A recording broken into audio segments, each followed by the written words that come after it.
Estados Unidos puso en pausa los aranceles de 25% para los productos importados desde México que Donald Trump anunció días atrás.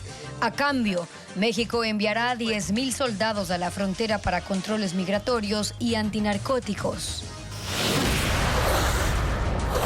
El juez Enrique Herrería no entrega su voto y demora la sentencia que la Corte Constitucional debe emitir sobre el encargo del poder y la campaña electoral de Daniel Noboa. El plan contra la violencia que hoy arrancó en 3,000 planteles educativos se adapta a la realidad de cada centro de estudios en temas como violencia, bullying, consumo de drogas e inseguridad. A 6 días de la elección presidencial, Televistazo presenta las multas del CNE para quienes no participen del proceso y que van desde 47 hasta $9,400. 8 miembros de la mafia albanesa recibieron una sentencia por lavado de $43 millones que se suma a la de delincuencia organizada. El sector florícola cultiva 300 variedades de rosas de exportación y Televistazo explora este sector en una serie de 3 entregas a 10 días de la celebración de San Valentín. Amigos, iniciamos con la información. Este 3 de febrero del 2025, Donald Trump pone en pausa la guerra comercial con México. Gaby, ¿qué tal? Buenas tardes, Steffi y amigos. Trump postergará por un mes la imposición de aranceles del 25% a las importaciones desde ese país a cambio de un plan de seguridad para frenar la inmigración ilegal y el tráfico de drogas. A tan solo un día para la entrada en vigencia de aranceles del 25% a todos los productos mexicanos, Donald Trump y la presidenta de México, Claudia Sheinbaum, llegaron a un acuerdo que pone freno a una guerra comercial que anticipaba altísimos costos para la economía y negocios de ambos países. En redes sociales, Trump dijo que fue con una llamada telefónica que calificó como amistosa, y de la presidenta de México dijo: accedió a suministrar inmediatamente 10,000 soldados mexicanos en la frontera que separa a México y Estados Unidos. Estos soldados serán designados específicamente para detener el flujo de fentanilo y de inmigrantes ilegales hacia nuestro país. Trump ha acusado a México de hacer muy poco para impedir la llegada masiva de migrantes indocumentados y de facilitar el contrabando de fentanilo, una droga que ha matado a 200,000 estadounidenses. Además, ha llegado a acusar a México de tener una alianza con carteles del narcotráfico, lo que deterioró más la relación y la llevó a un punto crítico para el comercio, al punto que productos mexicanos, especialmente agrícolas, ya experimentaban una subida de precios aún antes de los nuevos aranceles. Los impuestos del 25% a las importaciones se anunciaron también para Canadá y por ahora se mantienen. Trump intenta buscar un equilibrio en el comercio con ese país que dice frena el ingreso de petróleo, productos agrícolas y mantiene bloqueado el sistema financiero a la entrada de bancos estadounidenses. Y es que los aranceles son el arma de Donald Trump para equilibrar las balanzas comerciales. Los ha establecido en un 10% para los productos chinos y también tiene en la mira a la Unión Europea. En Estados Unidos se reportaron múltiples protestas contra las deportaciones masivas del presidente Donald Trump, usando carteles que decían "nadie es ilegal" e insultos contra el mandatario, que se manifestaron bloqueando calles y avenidas. Ileana Suárez con las imágenes.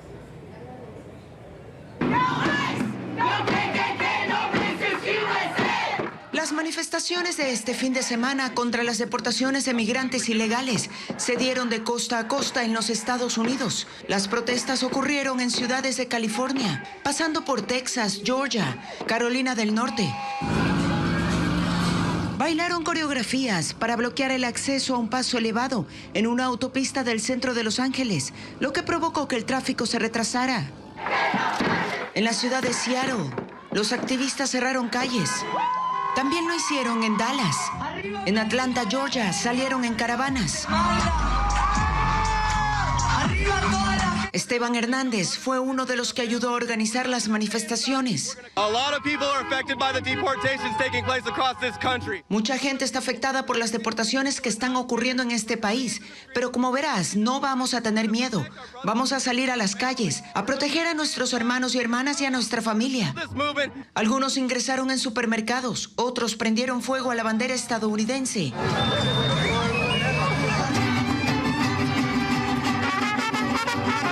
y en Nueva York se acompañaron de mariachis. Casi todos los movilizados portaban la bandera de México, aunque también había personas de otras nacionalidades. Todos se mostraron indignados por la retórica antimigrante de Donald Trump y aseguran que la mayoría entra a los Estados Unidos solo para trabajar. No se reportaron daños en la vía pública durante las marchas y tampoco hubo informes de detenidos. El jefe de la diplomacia de Estados Unidos, Marco Rubio, se reunió con el presidente de Panamá, José Raúl Mulino, para tratar la reciente amenaza de Donald Trump de retomar el control del Canal de Panamá por la influencia de China. Mulino aseguró que la vía interoceánica le pertenece a los panameños y anunció que no renovará el memorándum de entendimiento que tiene con el gigante asiático. En una reunión con el presidente José Raúl Mulino, el secretario de Estado de Estados Unidos, Marco Rubio, aseguró que al presidente Trump le preocupa que China tenga demasiada influencia sobre el Canal de Panamá y dejó en claro que Estados Unidos no permitirá que esto avance. Trump insiste en que hay injerencia directa del gobierno chino, lo que viola el acuerdo con Washington, por lo que su intención es recuperar el control de la vía interoceánica y para ello no descarta el uso de la fuerza. Lo tendremos de vuelta o algo muy poderoso va a ocurrir, dijo Trump. Panamá tiene 20 puertos, los 5 principales son operados por multinacionales de Estados Unidos, Taiwán, Singapur y Hong Kong. Pero de esos, los puertos de Balboa y Cristóbal, en el Pacífico y el Atlántico, son controlados por la empresa china Hutchinson Holdings, con sede en Hong Kong. Mulino explicó que está en marcha una auditoría para saber si la compañía cumple con el buen manejo económico y con sus obligaciones con el Estado panameño. Como corresponde, tenemos que esperar a que ese audito termine para sacar nuestras propias conclusiones legales. Marco Rubio destacó la importancia de preservar la soberanía de Panamá sobre el canal, que fue entregado por Estados Unidos en 1999 con la firma de los tratados Torrijos-Carter. Aseguró que seguirán apoyando a Panamá, pero si aumenta el control de China, tomarán medidas para proteger los intereses de Estados Unidos. En ese sentido, Mulino anunció que su país no renovará el memorándum de entendimiento que tienen con China para el intercambio de bienes, tecnología, capital y personal. A media mañana de este lunes, Marco Rubio salió de Panamá y continúa su gira latinoamericana en El Salvador. El juez Enrique Herrería demora la sentencia de la Corte Constitucional sobre los decretos presidenciales emitidos por Daniel Noboa para hacer campaña, sin encargar la presidencia a Verónica Abad. Herrería votó en contra del fallo de mayoría y desde el pasado 23 de enero no envía su voto. Lo informa Jacqueline Rodas. La Corte Constitucional lleva 11 días sin notificar su decisión sobre los decretos 494, 500 y 505, emitidos por el presidente Daniel Noboa. Esos decretos tienen que ver con la ausencia temporal de la vicepresidenta Verónica Abad, el nombramiento de Cynthia Gelibert en su reemplazo y el posterior encargo de la presidencia de la República a Gelibert, mientras Noboa hizo campaña alegando fuerza mayor. La Corte ya votó y resolvió el pasado 23 de enero, pero uno de los jueces, Enrique Herrería, demora la notificación del fallo. Él no estuvo de acuerdo con la mayoría y debía enviar su voto salvado para completar la sentencia. Hasta la fecha no lo ha hecho. Legalmente, Herrería tiene 10 días hábiles que se cumplen el 6 de febrero, justo el día que termina la campaña electoral. Según la norma, solo si él incumple ese plazo, la Corte Constitucional puede notificar la sentencia incompleta. Sin freno alguno, Daniel Noboa logró encargar la presidencia en 4 ocasiones a su secretaria de la administración. La última este fin de semana. Evitó que Abad lo sucediera y no pidió licencia para hacer campaña. Cualquier decisión que la Corte Constitucional publique en los próximos días ya no tendrá efectos para la primera vuelta, sí para la segunda en caso de haberla.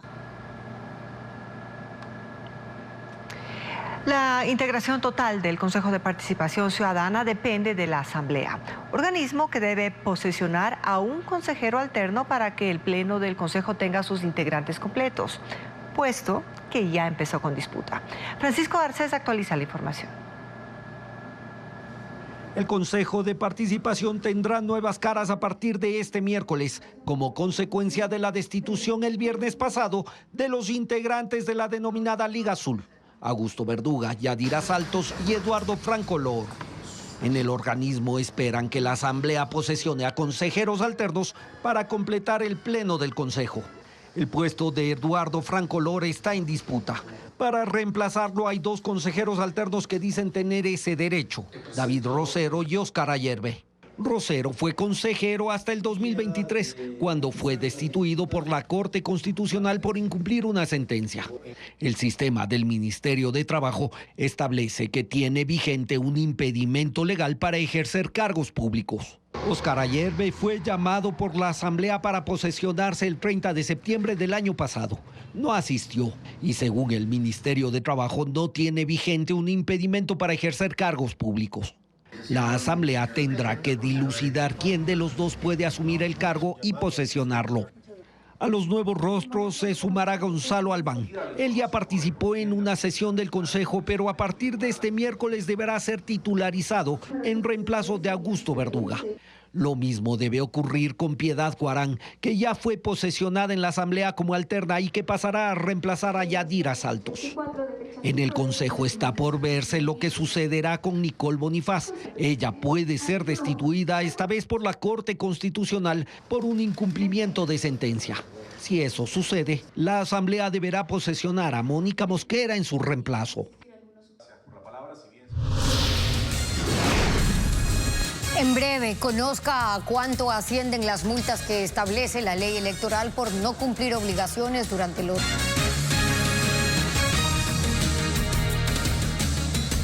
El Ministerio de Educación implementará un plan nacional para erradicar la violencia en las aulas.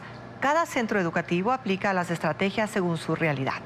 Cara Delgado recorrió un colegio en Quito y tiene un reporte sobre el proyecto. El Plan Nacional contra la Erradicación de la Violencia en las Aulas arrancó hoy.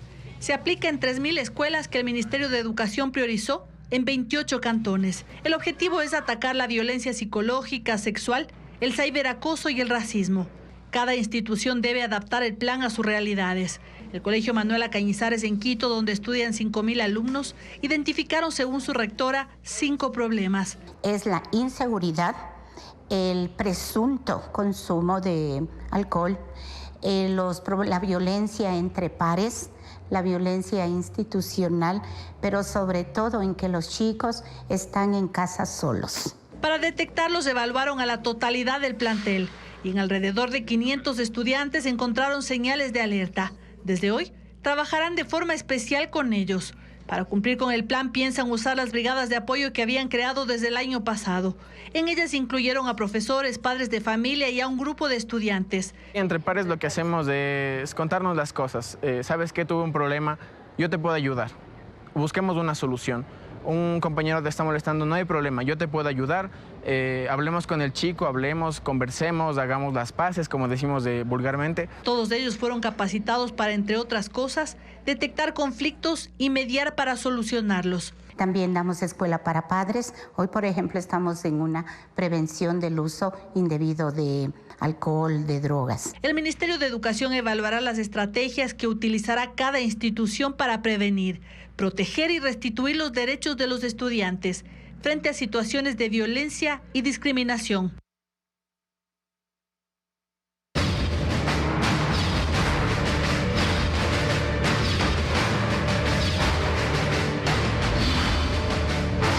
Elecciones 2025, la guía de este domingo. El Código de la Democracia establece 12 infracciones de cara a los comicios del 9 de febrero. Una de las multas más graves es para los miembros de las juntas receptoras del voto que abandonen la mesa. Luis Alfredo Zúñiga con el detalle de las sanciones. Los 13.7 millones de ecuatorianos facultados para sufragar el 9 de febrero deben cumplir con una serie de obligaciones según la ley electoral y en el caso de no hacerlo hay sanciones. Por ejemplo, serán multadas con el 10% del salario básico, es decir, $47, aquellas personas que no acudan a votar. Misma sanción que recibirán los miembros de las juntas receptoras del voto, que no cumplan con la capacitación obligatoria. Este año son 28.534 personas designadas a estar en mesa y aquellos que no acudan a conformarla deberán pagar una multa de $70.50. Pero esa sanción crece de manera considerable si estando en mesa la abandona durante los comicios. Se deberá pagar entre $5.170 y $9.400. La ley electoral establece que quedarán exentos de estas sanciones quienes no puedan votar por motivo de salud o impedimento físico comprobado, quienes hayan sufrido una calamidad doméstica grave, quienes se ausenten o lleguen al país el día de las elecciones, así como aquellos que estén fuera del territorio nacional. Estas personas deben presentar la documentación que justifique su ausencia en las delegaciones provinciales del CNE respectivas. El Código de la Democracia también establece una multa de $235 para las personas que hagan propaganda en el recinto electoral el día de los comicios, quienes se presenten a votar en estado de embriaguez, quienes causen alteraciones dentro o fuera de los recintos electorales y aquellos que se presenten portando armas. Los ciudadanos pueden consultar si tienen multas pendientes de procesos anteriores en la página web del Consejo Nacional Electoral. Tener multas no impide sufragar en las elecciones del domingo.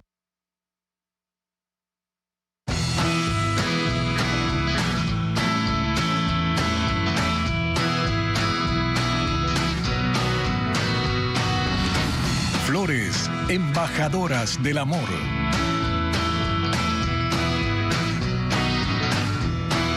En Ecuador se cultivan 300 variedades de rosas de exportación que son cuidadosamente desarrolladas en laboratorios genéticos del extranjero. Entre ellas, las rosas rojas lideran la demanda, aunque durante esta temporada, sobre todo de San Valentín, consolidándose como el símbolo por excelencia del amor. Patricio Viera nos muestra cómo en las fincas florícolas del país la precisión y el esfuerzo son clave para cumplir con los exigentes pedidos de los mercados internacionales en esta fecha.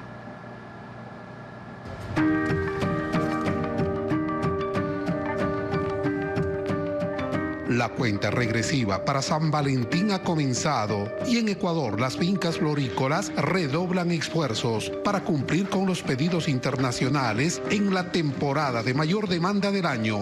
En las áreas de cosecha y poscosecha, el trabajo parece no tener pausa.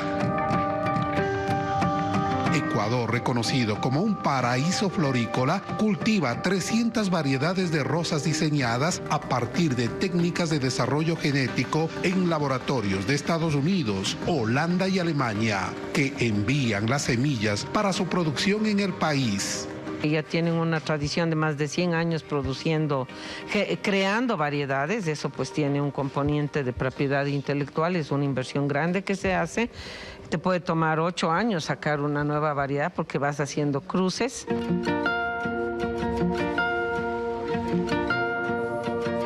Los laboratorios internacionales reciben una regalía de $1 por cada planta cultivada en Ecuador. En esta temporada de San Valentín, las rosas rojas toman protagonismo. Entre las más destacadas está la variedad Freedom, la más demandada en Estados Unidos por su pigmentación de un rojo profundo. En Europa, la preferida es la Garden, conocida por sus pétalos lobulados y su tono rosado intenso. Por otro lado, la Mondial, de color blanco puro, cautiva con su botón de 8 centímetros y un promedio de 48 pétalos. Las características únicas de las rosas ecuatorianas las hacen incomparables en los mercados internacionales. Un botón grande, mayor cantidad de pétalos y un largo de tallo mucho más que los demás, 1 metro 20. A partir de esta semana inició la exportación de flores, un proceso que se extenderá por 15 días. El 60% de la producción tiene como destino Estados Unidos, mientras que el 40% restante se distribuye entre Europa y Asia. Y mañana, en la segunda entrega, Televistazo mostrará las nuevas tendencias en flores, entre ellas el tinturado y el escarchado.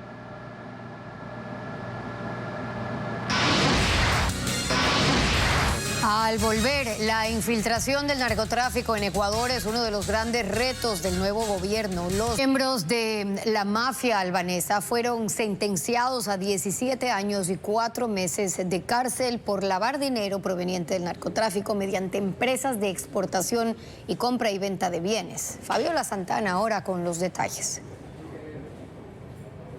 Nueva sentencia contra la mafia albanesa. Un tribunal especializado en corrupción y crimen organizado condenó a 8 de sus miembros a 17 años y 4 meses de cárcel por lavado de activos. 4 de ellos ya fueron sentenciados el jueves anterior por delincuencia organizada, con penas de 4 y 7 años, y 5 están prófugos, entre ellos el albanés y líder de la organización Dritan Yika. Ambos casos están relacionados al tráfico de drogas a Europa. El de lavado de activos se centra en movimientos ilícitos por $43.4 millones provenientes del narcotráfico. Lo realizaron entre 2015 y 2023 mediante 3 empresas exportadoras y de compra y venta de bienes en Guayas, Cotopaxi y Santa Elena, Producción de Cárnicos, Carniproducción S.A., Cresmark S.A. y Agricomtrade S.A. El tribunal ordenó el comiso de sus bienes, cuentas, su liquidación y disolución. También impuso a cada uno una multa de $282,000. En el juicio, la Fiscalía presentó 92 testimonios y 238 pruebas documentales, entre ellas pericias criminalísticas, de extracción de fotos y de videos y asistencias penales internacionales. Chats en los que se encontraron imágenes relacionadas con droga, dinero en efectivo, caletas y laboratorios de drogas, contenedores de frutas contaminados y fotos de tokens utilizados para entregar dinero a integrantes del grupo criminal.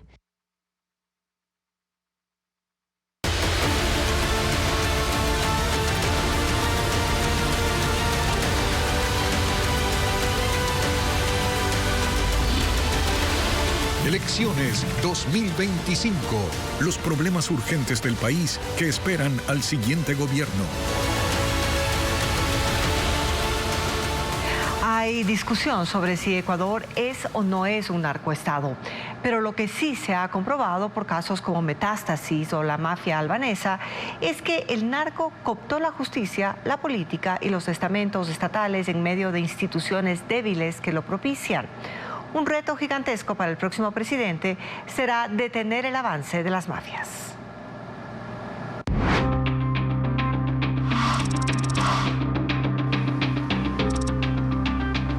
La etiqueta narcoestado empieza a usarse dentro y fuera para referirse a Ecuador. El país sabía de incautaciones de droga, detención de miembros de bandas relacionadas con carteles internacionales y casos de policías, militares o alcaldes involucrados.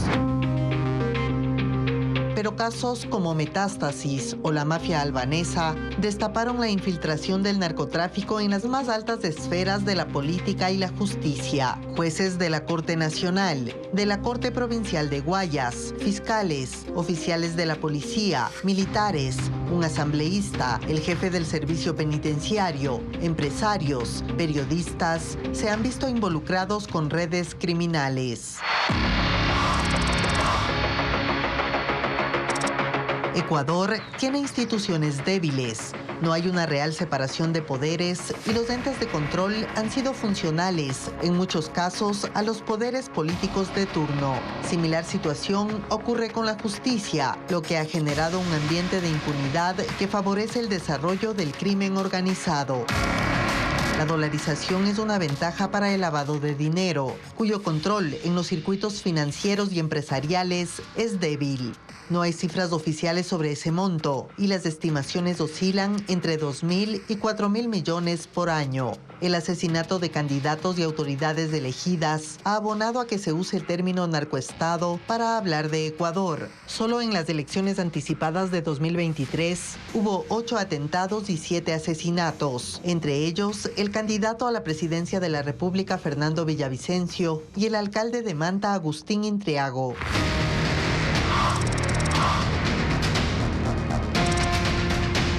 Hasta ahora ahora no ha habido conciencia en el país de la capacidad destructiva del narcotráfico para las instituciones y la sociedad. Las soluciones han sido parciales y coyunturales, por ende ineficaces. Ha habido intentos de respuesta en el Consejo de Seguridad del Estado o comités de autoridades, pero se han diluido y cada institución va por su lado. El Ejecutivo ha creado secretarías de anticorrupción o ha decretado estados de excepción. La justicia, unidades especiales contra el crimen. La Asamblea, leyes antilavado.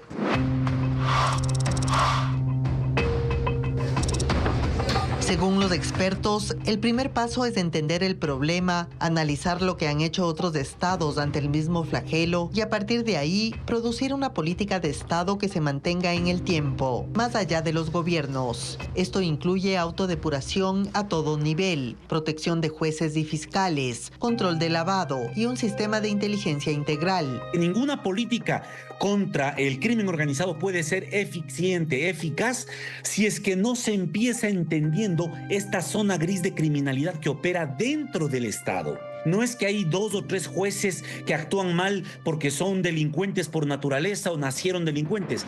Es porque hay un diseño institucional que permite la captura criminal de la justicia, de Fuerzas Armadas, de la Policía Nacional, de los aparatos de inteligencia y de los aparatos de control.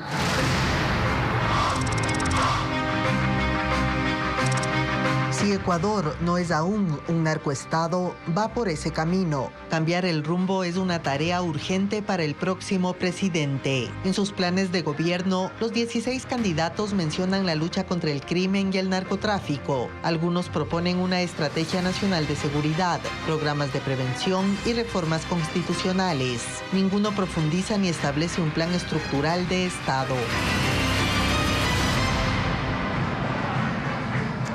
Y esta noche en nuestro noticiero estelar de las 19 horas, en otra entrega de la serie Los problemas graves del país que esperan al próximo mandatario, Televistazo hará la radiografía del desempleo que nutre la desesperanza y la migración.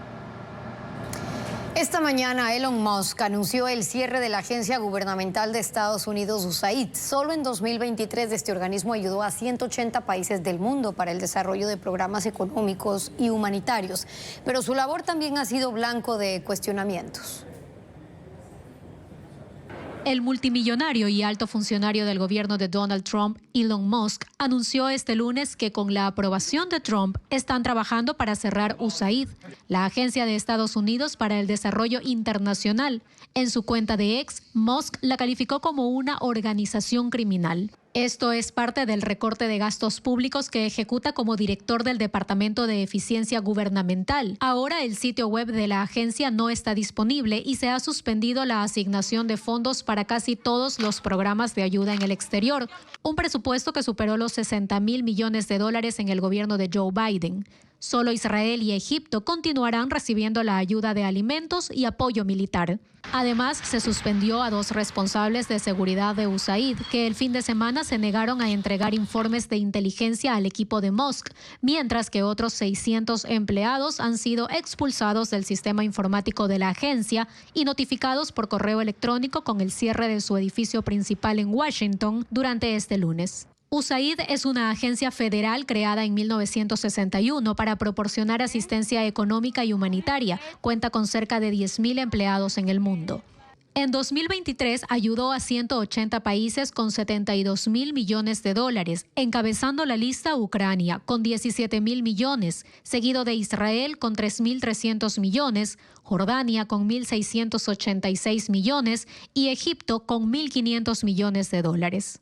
Más allá de la ayuda social, los críticos de USAID argumentan que este organismo ha trabajado para desestabilizar regímenes políticos contrarios a Estados Unidos de la mano con la Agencia Central de Inteligencia estadounidense, CIA. Autoridades de Estados Unidos recuperaron 55 de los 67 fallecidos en el desastre aéreo sobre el río Potomac de Washington, D.C., Todos han sido identificados. Los familiares de las víctimas visitaron el lugar del incidente mientras los buzos continuaban con su inspección de los restos sumergidos de las aeronaves en busca de más cuerpos, mientras las cuadrillas se preparan para sacar los restos de la aeronave del río. El primer ministro de Israel, Benjamín Netanyahu, está en Washington para un encuentro con Donald Trump y discutir el futuro de los procesos en Medio Oriente, especialmente el que tiene que ver con la guerra en la Franja de Gaza, donde opera un alto al fuego de 6 semanas.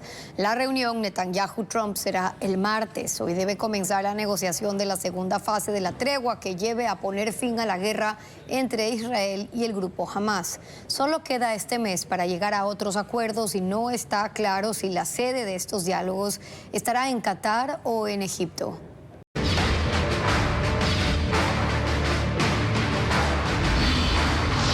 Elecciones 2025.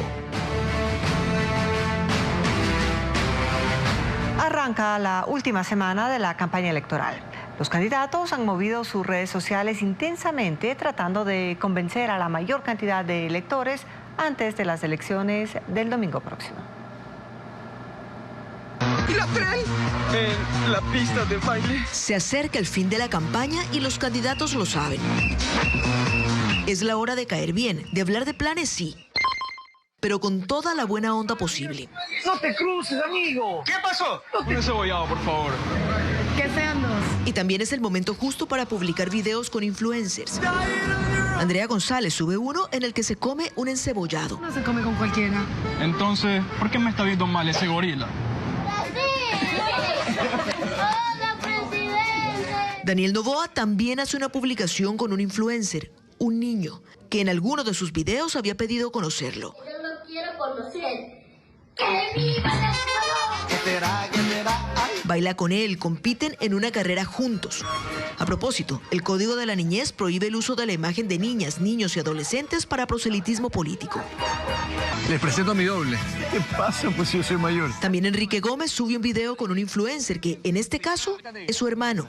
Cocinan juntos y aprovechan el plato para hablar de la candidatura. Costa, Sierra y Amazonía. Ñaño querido, Enrique Gómez. Es que la familia también toma protagonismo en esta parte final de la campaña. Soy Ana Villaseñor de Kronfle. Las redes de Henry Kronfle se llenaron de publicaciones acerca del tema. En un video su esposa habla de él. La gran familia. Y en otros él habla de ella. Fuimos mejores amigos hasta los 20 años, 7 años de mejores amigos. Un aplauso para mami y papi, porque en verdad rompieron. Los candidatos buscan la forma de llamar la atención de los...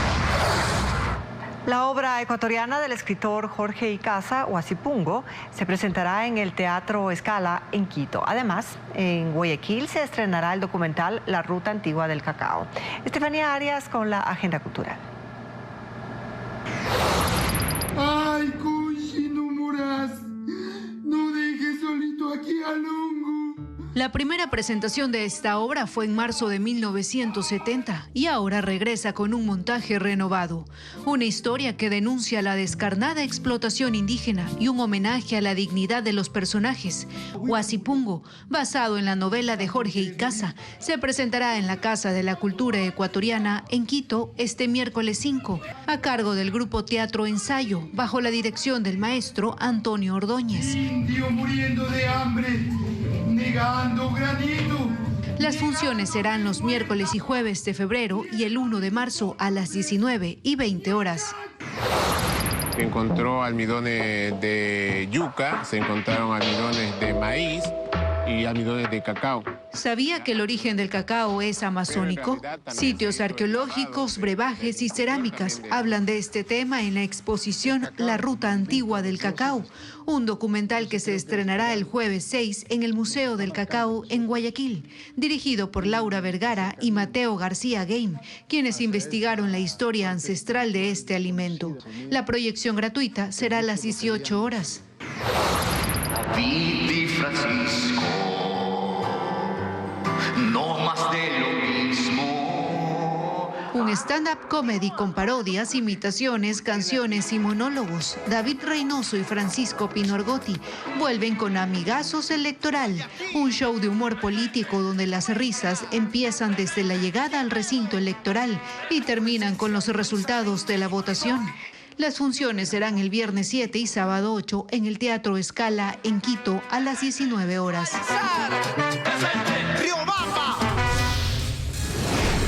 Al volver, 21 personas fueron víctimas de desaparición forzada en el país en 2024. ¿En qué contexto ocurrieron estos casos? Lo contamos. Comité Permanente por la Defensa de los Derechos Humanos alerta que son 21 las víctimas de desaparición forzada en el país en el contexto de la militarización que se reportaron en 2024. Lo informa ahora Bessie Granja. A escala nacional, 21 personas han desaparecido durante 2024 en el contexto de la militarización. Así lo detalla un nuevo reporte del Comité Permanente por la Defensa de los Derechos Humanos. Fernando Bastias, integrante del colectivo, dice que del total de víctimas, 9 son menores de edad. El CDH ha registrado en todo 2024 21 víctimas de desaparición forzada bajo los mismos patrones. Operativos militares incumpliendo procedimientos y una posterior incomunicación.